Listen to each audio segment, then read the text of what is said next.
Hello भाइयों, तो आप सभी को मेरी ओर से जय श्री राम। और उम्मीद करता हूँ आप सभी भी बढ़िया होंगे। और अगर आपने प्रीवियस वीडियो नहीं देखी है तो मैं डिस्क्रिप्शन में उसका लिंक डाल दूंगा, तो आप वहां से जाके चेकआउट कर लेना। तो चलिए चलते हैं अपनी वीडियो की तरफ। इसी के साथ ही हम देखते हैं सेकंड राउंड एंड हो जाता है। जो कमेंटेटर होते हैं वो खुश होकर बोलते हैं इस बार कोरियन टीम ने काफी अच्छा परफॉर्म किया है, बल्कि जो उनका प्लान था वो काफी अच्छा था। क्या फर्क पड़ता है कि उन्होंने पिछली बार कितना गंदा परफॉर्म किया था। फिर हमें पता चलता है कि इस राउंड को भी अमेरिका ने ही जीत लिया है, लेकिन इस बार साउथ कोरिया ने काफी अच्छा परफॉर्म किया है। पिछली बार जो उनका स्कोर था 0-11 का था, और इस बार का जो परफॉर्मेंस है 5-11 का है। वाकई उन्होंने काफी अच्छा परफॉर्म किया है। फिर हम देखते हैं वॉकर भी अपनी जगह से उठता है और कहता है ये मैच काफी ज्यादा बुरा रहा, मुझे ज्यादा अच्छा करना चाहिए था, लेकिन हम लोग उसके सामने कुछ भी नहीं कर सकते। इस बार मार्क का प्लान काफी ज्यादा अच्छा था। मैंने बिल्कुल भी नहीं सोचा था कि वो एक जगह पर बैठे बैठे हम लोगों को इतनी बुरी तरह से हरा सकता है। फिर वॉकर अपनी टीम रिजल्ट की तरफ देखता है, जहाँ पर कोरिया ने 5 किल कर दिए थे और अमेरिका के 11 किल थे। इसका मतलब कि अमेरिका की टीम ने पूरी कोरिया टीम को खत्म कर दिया था। फिर वॉकर सोचता है ये मैच मेरी जिंदगी का सबसे खराब मैच था और मैंने कभी भी इससे बुरा प्ले नहीं किया था किसी भी डंजन राउंड के अंदर। इसी के साथ ही वॉकर अपना एक पंच दीवार के अंदर मारता है, जिस वजह से वो दीवार टूट जाती है। फिर हमें ऑडियंस का सीन दिखाया जाता है, जो कोरिया का गेम प्ले देखकर काफी ज्यादा शॉक होती है। ये मैच काफी ज्यादा इंटरेस्टिंग था। और इसके बाद ही हायुन को दिखाया जाता है, जो स्टेज की तरफ बढ़ रही होती है, क्योंकि अब उनका इंटरव्यू होने वाला था और कोरिया टीम से पूछा जाने वाला था आखिर उन्होंने इस मैच के रिजल्ट को कैसे चेंज किया और इनका प्लान कैसे चेंज हो गया। फिर स्टीवन को दिखाया जाता है, जहाँ पर उसका इंटरव्यू चल रहा होता है। फिर वो रिपोर्टर उससे पूछती है आखिर आपने एंड टाइम पर प्लान को चेंज क्यों किया। फिर स्टीवन कहता है मैं इस बारे में आपको आराम से बताऊंगा। फिर वो इन सब चीजों के बारे में बताने लगता है। जितने भी उसके स्टूडेंट हैं उन सभी के लिए वो खुश है, और मुझे पता है कि वो लोग ये मैच को हार चुके हैं, लेकिन फिर भी उन्होंने काफी ज्यादा अच्छा परफॉर्म किया था, क्योंकि उन लोगों को इस मैच से काफी ज्यादा अच्छा एक्सपीरियंस मिल चुका है यूएसए की टीम के साथ फाइट करने के बाद। और रही आप लोगों के क्वेश्चन की कि हम लोगों ने लास्ट टाइम पर अपना प्लान चेंज क्यों किया, उस प्लान को चेंज करने की ही जरूरत थी, क्योंकि हम इस तरह से उनके एक भी प्लेयर को नहीं मार सकते थे। और प्लान को चेंज करने में सबसे बड़ा हाथ मेरे दोस्त का है। और फिर वो मार्क की तरफ देखने लगता है। फिर मार्क उसको अपनी तरफ देखते हुए काफी ज्यादा एम्बेरस फील करने लगता है। और इसी के बाद ही वो मार्क की तरफ देखते हुए कहता है ये मेरे दोस्त की वजह से हुआ है, उसी ने इस प्लान को सजेस्ट किया था हम लोगों को। फिर मार्क सोच रहा होता है आखिरकार इन सभी चीजों में ये मुझे क्यों घसीट रहा है, मुझे इन सभी चीजों से कोई भी मतलब नहीं है, ये अभी भी मुझे इस जगह पर बैटलफील्ड में घसीटना चाहता है। और फिर उसके बाद हमें हायुन को दिखाया जाता है। हायुन भी यहाँ पर इंटरव्यू देने के लिए आई थी। फिर रिपोर्टर उससे पूछती है आखिरकार आपने अपने फाइटिंग स्टाइल को चेंज क्यों कर लिया, और आप इससे पहले अपने सिर्फ वेब का यूज किया करती थी और अब आप यहाँ पर दोनों चीजों का यूज करते हो, स्वॉर्ड और उस वेब का। फिर हायुन कहती है ये सब मेरे अंकल का कमाल है, मेरे अंकल ने ही इन सभी चीजों में मेरी हेल्प की है, उन्होंने ही मुझे इन सभी चीजों के बारे में बताया था और मुझे ट्रेन भी किया। और ये सुनने के बाद ही वो और भी ज्यादा हैरान हो जाता है और कहने लगता है ये दोनों बाप बेटी मुझे मिलकर फंसा रहे हैं और मुझे ये सब बिल्कुल भी पसंद नहीं है। वो इन सब चीजों की वजह से काफी ज्यादा गुस्से में आने लगता है। फिर हम देखते हैं कि यहाँ पर प्रेसिडेंट भी आ चुका होता है। प्रेसिडेंट को देखकर मार्क उससे कहता है मुझे लगता है तुमको आगे जाना चाहिए और आगे जाकर तुमको भी अपना इंटरव्यू देना चाहिए, तुम यहाँ पर खड़े हुए अच्छे नहीं लग रहे हो, तुम वहाँ पर जाकर अपना इंटरव्यू दो। फिर प्रेसिडेंट कहते हैं मैं इस जगह पर होने के लायक नहीं हूँ और वहाँ पर उन्हीं लोगों को होना चाहिए, और मैं काफी बूढ़ा भी हो चुका हूँ, मुझे पता है तुम इस जगह पर काफी एम्बेरस फील कर रहे हो, इसी वजह से तुम काफी गुस्से में हो, तुम्हारी आदत अभी भी नहीं बदली, तुम पहले की ही तरह अभी भी जब भी एम्बेरस फील करते हो तुम गुस्सा करने लगते हो। फिर मार्क इन बातों को टालने लगता है और कहता है ऐसा कुछ भी नहीं है। फिर मार्क उससे कहता है आखिर तुमको मुझसे क्या काम है और तुम यहाँ पर क्यों आए हो। मार्क कहता है मैंने तुमसे प्रॉमिस किया था और मेरा प्रॉमिस पूरा हो चुका है और तुमको इस जगह पर नहीं आना चाहिए था, मैंने तुम्हारा काम यहाँ पर कर दिया है और तुम यहाँ से चले जाओ। फिर प्रेसिडेंट कहते हैं मुझे यहाँ पर एक चीज के बारे में पता है, उस सीक्रेट टनल के बारे में या तो तुम्हें पता था या मुझे पता था, तब भी तुमने ही उनकी मदद की थी उस टनल के बारे में उनको बताने में, क्योंकि किसी और को इस सीक्रेट टनल के बारे में नहीं पता था। मार्क उसकी बात सुनकर हाँ कहता है और कहता है अगर ये गेम है तो ये एक चीट कोड की तरह यूज करते हैं और रियल डंजन में ये काफी ज्यादा फायदेमंद रहता था, इसीलिए मैंने उन लोगों की हेल्प की और हायुन को इन सभी चीजों के बारे में बताया। फिर हम देखते हैं प्रेसिडेंट यहाँ पर कुछ कहने लगता है मैंने तुमसे एक और हेल्प की बात की है, मुझे तुमसे दोबारा एक हेल्प चाहिए, लेकिन इसके लिए मार्क बिल्कुल मना कर देता है और कहता है मेरे पास बिल्कुल भी फालतू टाइम नहीं है, मेरे पास काफी ज्यादा सीरियल्स है जो मेरे को देखने हैं। लेकिन उसके मन में भी चल रहा होता है आखिर ये कौन सी हेल्प मांग रहा है, और उसे भी यहाँ पर धीरे धीरे बैटलफील्ड में इंटरेस्ट आ रहा था। फिर प्रेसिडेंट दोबारा कहते हैं मुझे तुम्हारी एक बार और हेल्प चाहिए और अगर तुम मेरी हेल्प करते हो तो मैं इसके बाद कभी भी तुमसे हेल्प नहीं मांगूंगा, प्लीज मेरी एक बार और हेल्प कर दो। फिर हम देखते हैं मार्क यहाँ पर परेशान होने लगता है। मार्क कहता है मैंने तुमसे पिछली पिछली बार कहा था, मैं इसके बाद तुम्हारी हेल्प नहीं करूंगा, इसलिए तुम यहाँ से जा सकते हो। फिर प्रेसिडेंट कहते हैं ये तुम्हारे लिए काफी ज्यादा इम्पोर्टेंट है। फिर वो कहते हैं कुछ ही टाइम बाद यहाँ पर एक वर्ल्ड रैंक का फाइटिंग मैच होने वाला है और इसमें काफी ज्यादा पावरफुल लोग आएंगे, लेकिन मैं यहाँ पर तुमको इस चीज के लिए अप्रोच नहीं कर रहा क्योंकि मेरा यहाँ पर कुछ और कहने का मतलब है। फिर उसके बाद मार्क उनकी बात काटते हुए कहता है मैं बिल्कुल भी इसमें पार्टिसिपेट नहीं करूंगा। फिर प्रेसिडेंट मार्क से कहते हैं तुमको इसमें पार्टिसिपेट करने की जरूरत नहीं है, उस मैच से पहले हम लोग उनका एक टेस्ट मैच करवाने वाले हैं उन सभी लोगों के बीच में, और मैं चाहता हूँ कि तुम भी इसमें पार्टिसिपेट करो क्योंकि हमारी कोरियन टीम में कोई भी ऐसा पावरफुल प्लेयर नहीं है जो कि उस फाइट में पार्टिसिपेट कर सके। मुझे लगता है कि तुम जरूर उस फाइट में पार्टिसिपेट कर सकते हो। फिर प्रेसिडेंट यहाँ पर चुप हो जाते हैं। फिर मार्क कहता है क्या ये मैच यहाँ पर होने वाला है? मार्क कहता है ठीक है, मैं इन सभी चीजों के बारे में सोचूंगा। फिर प्रेसिडेंट सोचता है अगर इसको मना करना होता तो ये मेरे मुंह पे मना कर देता, लेकिन अगर ये मुझसे ऐसा कह रहा है तो जरूर यहाँ पर कोई मतलब होगा। फिर प्रेसिडेंट मार्क से पूछते हैं आखिरकार तुमने ये क्या कहा? फिर मार्क कहता है मैंने जो यहाँ पर कहा क्या तुमने नहीं सुना? क्या तुम्हारी बॉडी सही में इतनी ज्यादा कमजोर हो चुकी है और उसी के साथ तुम्हारे कान भी? मैंने कहा कि मैं इन सभी चीजों के बारे में सोचूंगा और सोचकर इन सभी चीजों के बारे में बता दूंगा। ये चीज सुनकर प्रेसिडेंट हैरान हो जाता है और सोचने लगता है और अब तो 50% चांस है कि वो यहाँ पर पार्टिसिपेट जरूर करेगा और यहाँ पर ये सारी चीजें किसी और की वजह से नहीं, हायुन की वजह से हुई है। लगता है उसको भी यहाँ पर थोड़ा सा इंटरेस्ट आने लगा है और ये चीजें उसे काफी ज्यादा मजेदार लग रही है जिस वजह से वो यहाँ पर पार्टिसिपेट भी कर सकता है। फिर हम देखते हैं मार्क कहता है तुम्हें यहाँ पर काफी ज्यादा सोचने की जरूरत नहीं है। फिर प्रेसिडेंट काफी ज्यादा हैरान हो जाता है। फिर वो सोचने लगता है मार्क को भी इसमें इंटरेस्ट आने लगा है, मैंने इन सब चीजों के लिए कितने पापड़ बेले हैं मार्क को इस मैच में इंटरेस्ट दिलाने के लिए। फिर हम देखते हैं प्रेसिडेंट उसको गले लगा लेता है और उसके बालों को सहलाते हुए कहते हैं सही में ये काफी ज्यादा अमेजिंग है। और फिर वो अपने फोन को निकालते हुए दिखाते हैं मैंने अभी अभी इन सभी चीजों को यूट्यूब पर अपलोड किया है और वो बताता है अभी इसको अपलोड हुए 1 ही घंटा हुआ है और इसमें 11 मिलियन से भी ज्यादा व्यूज आ चुके हैं। फिर ये चीज देखकर मार्क काफी ज्यादा हैरान हो जाता है क्योंकि मार्क को इन चीजों के बारे में नॉलेज नहीं थी, इसीलिए वो इन सभी चीजों में नहीं घुसता। मार्क इस जगह पर कमेंट्स को देखने लगता है और इसमें काफी जगह पर मार्क का नाम स्पैम किया गया है। मार्क कहने लगता है इस जगह पर भी मेरा नाम ही लिया जा रहा है। फिर वो प्रेसिडेंट से कहने लगता है जल्दी से मेरे गले को छोड़ो, तुम्हारी हड्डियां तो काफी ज्यादा मजबूत है, तुम अभी भी पहले ही जितने ताकतवर हो। और फिर मार्क कहता है अगर तुमने मुझको जल्दी नहीं छोड़ा होता तो मेरी यहाँ पर जान जा सकती थी क्योंकि यहाँ पर जितनी जोर से तुमने मेरे गले को पकड़ा हुआ था आज से पहले कभी भी किसी मॉन्स्टर ने भी मेरे गले को इतनी जोर से नहीं पकड़ा था। फिर मार्क कहता है मुझे समझ में नहीं आ रहा कि तुम इतने ज्यादा खुश क्यों हो। फिर प्रेसिडेंट कहता है मेरी खुशी का कारण एक ही है कि तुम भी इस मैच में पार्टिसिपेट करने वाले हो और ये चीजें तो मेरे लिए काफी ज्यादा अच्छी है। फिर मार्क उसके चेहरे को देखकर कहने लगता है मुझे नहीं लगता था कि तुम यहाँ पर भी इन सभी चीजों के बारे में सोच रहे होगे, मैंने इस जगह पर कहा है कि मैं इसमें पार्टिसिपेट कर भी सकता हूँ और नहीं भी। फिर यहाँ पर प्रेसिडेंट कहने लगते हैं मुझे इन सभी चीजों से कोई फर्क नहीं पड़ता। फिर मार्क कहने लगता है मैं पार्टिसिपेट करूंगा लेकिन मेरी यहाँ पर कुछ कंडीशंस हैं, अगर तुम उसको मान लो तो मैं यहाँ पर जरूर पार्टिसिपेट करूंगा। प्रेसिडेंट इस बात को सुनकर काफी ज्यादा हैरान हो जाता है। फिर वो कहने लगते हैं तुम जल्दी अपना कंडीशन बताओ, तुम्हारी जो भी कंडीशंस होंगी उन सभी चीजों को मान लिया जाएगा, तुम्हें अपनी टीम में लेने के लिए हम कुछ भी कर सकते हैं और तुम्हारी किसी भी कंडीशन को मान सकते हैं। मार्क इस बात को सुनने के बाद स्माइल करने लगता है और कहने लगता है मैं इस कंडीशन के बारे में तुमको जल्दी बता दूंगा, इसीलिए तुमको ज्यादा चिंता करने की जरूरत नहीं है, ये कंडीशन तुम्हें जल्दी पता चल जाएगी। फिर इसी के साथ स्टीवन के घर की तरफ सीन शिफ्ट होता है और जो स्टीवन होता है वो अपने घर के ग्राउंड में खड़ा होता है और वो जोर से चिल्लाकर कहता है मार्क आखिर तुमने मुझे इन सब चीजों में क्यों घसीटा, मैं बिल्कुल भी इन सभी चीजों के बीच में नहीं आना चाहता था। और स्टीवन यहाँ पर काफी ज्यादा गुस्से में होता है। मार्क यहाँ पर कहने लगता है सबसे पहले मुझे यहाँ पर बैटलफील्ड में जाने के लिए किसने कहा था, वो तुम ही थे और इस जगह पर मैं इन सभी चीजों में फंसने वाला हूँ तो मैं तुम्हारे बिना बिल्कुल भी नहीं जाऊंगा, इसीलिए तुम भी मेरे साथ अब बैटलफील्ड में आने वाले हो और अब मैं दोबारा से तुम्हारी ट्रेनिंग को स्टार्ट करवाने वाला हूँ। और वैसे भी मुझे यहाँ पर एक अच्छे ओपोनेंट की तलाश थी और हायुन के अलावा यहाँ पर कोई भी ऐसा फाइटर नहीं है जो मेरा सामना कर सके और मुझे लगता है कि तुम यहाँ पर हायुन से भी ज्यादा पावरफुल हो और ज्यादा अच्छे ओपोनेंट रहोगे मेरे लिए भी। फिर स्टीवन उससे कहने लगता है मैं काफी ज्यादा वीक हो गया हूँ, मैंने 17 साल से यहाँ पर कोई भी फाइट नहीं करी, इसी वजह से मैं काफी ज्यादा कमजोर हो चुका हूँ और मेरी एज भी काफी ज्यादा हो चुकी है। तभी मार्क उससे कहता है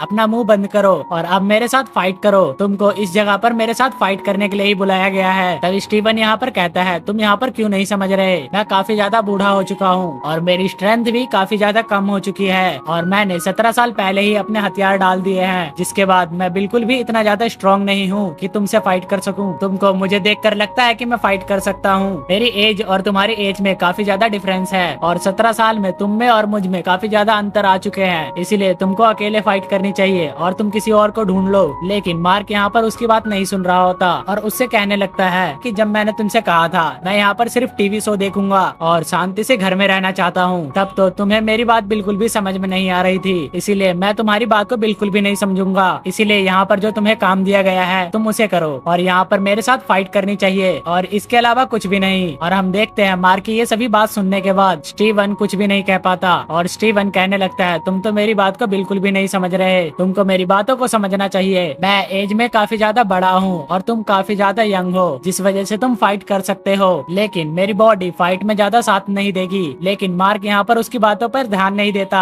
मार्क कहता है इस जगह पर तुमको जिस चीज के लिए लाया गया है तुमको वो करना चाहिए, ना कि तुम्हें मेरे साथ और ज्यादा बहस करनी चाहिए। फिर हम देखते हैं स्टीवन इस बात को सुनकर और भी ज्यादा परेशान होने लगता है क्योंकि वो इन सभी चीजों के साथ और कुछ नहीं कर सकता। फिर मार्क अपनी आइस ऑफ एनालिसिस की पावर को यूज करता है और स्टीवन को स्कैन करने लगता है और वो देखता है स्टीवन के जो स्किल्स है वो काफी ज्यादा कम हो चुके हैं पहले से, क्योंकि जो स्टीवन की स्पीड थी पहले 99 पे पहुंच चुकी थी और अब वो स्पीड पहले से काफी ज्यादा कम हो चुकी है। लेकिन ये स्टीवन के लिए बड़ी बात नहीं है, वो अपने स्किल्स को रिकवर कर सकता है। इसीलिए वो स्टीवन से कहता है अब जल्दी से फाइट के लिए तैयार हो जाओ, अब और ज्यादा टाइम वेस्ट करने की जरूरत नहीं है। मुझे लगता है तुम तैयार हो फाइट के लिए, इसीलिए तुमको फाइट करना चाहिए और अब तुम तैयार हो जाओ। फिर हम देखते हैं स्टीवन काफी ज्यादा परेशान हो जाता है क्योंकि उसे पता था कि उसकी बॉडी काफी ज्यादा वीक हो चुकी है और उसके स्किल्स भी काफी ज्यादा कम है, इसी वजह से उसके हारने के ज्यादा चांस है। और फिर स्टीवन सोचने लगता है फिर भी मुझे ये करना होगा। और फिर हमें बताया जाता है कि इस जगह पर जो प्रेसिडेंट है उनके साथ उसकी एक ही डील हुई थी, जो कि सबसे पहले उसको अपने हेल्प के लिए और कोई नहीं स्टीवन और हायुन की जरूरत थी। फिर यहाँ सीन शिफ्ट होता है और हमें प्रेसिडेंट को दिखाया जाता है। प्रेसिडेंट कहते हैं मार्क की मेरे साथ एक ही डील हुई थी जिसमें उसको अपने हेल्प के लिए स्टीवन और हायुन की जरूरत थी और उसने कहा था मुझे सबसे ज्यादा स्टीवन की जरूरत है इस मैच में जीतने के लिए और वो हायुन के खिलाफ नहीं खेल सकता, जिस वजह से हायुन उसी के टीम में होनी चाहिए। और इसी के बाद प्रेसिडेंट को किसी का कॉल आ जाता है और जो भी न्यूज होती है वो प्रेसिडेंट सारी न्यूज में छपवा देते हैं, जो कि 7 हीरोज में से 2 हीरोज वापस आने वाले हैं और ये काफी ज्यादा अमेजिंग होने वाला है। हम देखते हैं बैटल ग्राउंड में इन सभी के काफी ज्यादा पोस्टर, बैनर और न्यूज पे भी उन्हीं के बारे में बात हो रही होती है और इन्हीं लोगों के नाम पर सब लोग अपना व्यूज बटोर रहे थे। और इसी के साथ हमारी ये वीडियो यहाँ पर खत्म होती है। अगर वीडियो अच्छी लगी हो तो वीडियो को लाइक कर देना और चैनल पर न्यू हो तो चैनल को सब्सक्राइब कर देना। तो मैं आपसे मिलता हूँ एक और नई वीडियो के साथ, तब तक के लिए टेक केयर और जय श्री राम।